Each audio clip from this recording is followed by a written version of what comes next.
खबरें शोबिस की रंगारंग दुनिया से आपको बताएं। पाकिस्तानी शोबिस इंडस्ट्री की उभरती हुई अदाकारा हिना चौधरी ने करियर के आगाज में ही शादी करने की वजह बता दी। हाल ही में अदाकारा हिना चौधरी ने एक इंटरव्यू के दौरान जहां अपने करियर के हवाले से बात की, वहीं उन्होंने अपनी निजी जिंदगी से मुताल्लिक भी खुलकर इजहार ख्याल किया।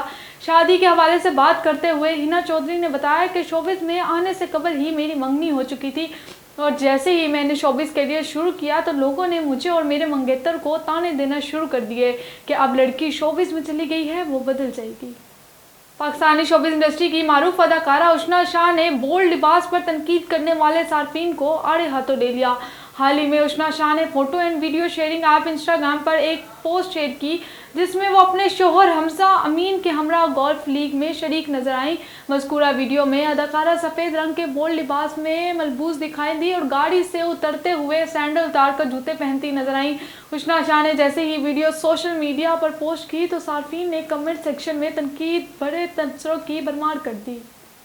और आपको बताएं, बॉलीवुड सुपरस्टार शाहरुख खान स्विट्जरलैंड रवाना हो गए। भारतीय मीडिया रिपोर्ट्स के मुताबिक शाहरुख खान मुंबई एयरपोर्ट से स्विट्जरलैंड के लिए रवाना हुए, जहां वो इंटरनेशनल लवकॉर्नो फिल्म फेस्टिवल में शिरकत करेंगे। शाहरुख खान को इंटरनेशनल लवकॉर्नो फिल्म फेस्टिवल में खसूसी एजाज से भी नवाजा जाएगा। भारतीय मीडिया रिपोर्ट्स के मुताबिक शाहरुख खान को फिल्म इंडस्ट्री के लिए अपनी फनकाराना खिदमात पर पार्दो एला कोरिया अवार्ड दिया जाएगा।